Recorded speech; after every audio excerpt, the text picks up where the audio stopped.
I think it's a really interesting way of thinking and the conceptualizing the whole movement, because the center, in my understanding, like how I understand, is that people come together for female issues based on their needs, and this helps them to overcome ideologies and labelings.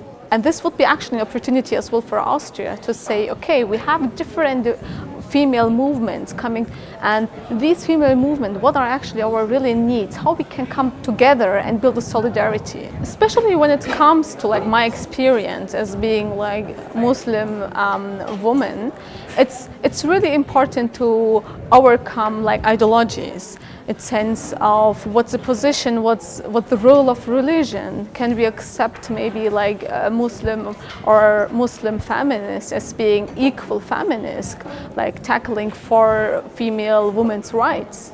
And this is it's really not easy, because there are a lot of obstacles and challenges we're facing in just to be accepted as being feminist.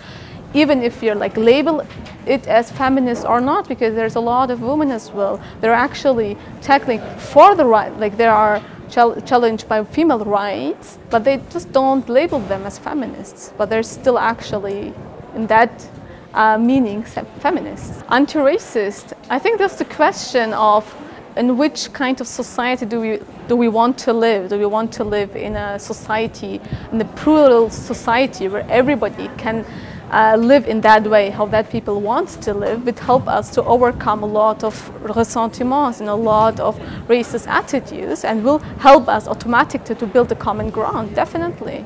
I think that it's really important to build solidarities. I think it's really important to come together in a common ground, so-called center or whatever. It's really important because this is actually a power you can build on. And we should not be blinded by labels. We should not be blinded by categories, but we should maybe more linked to principles.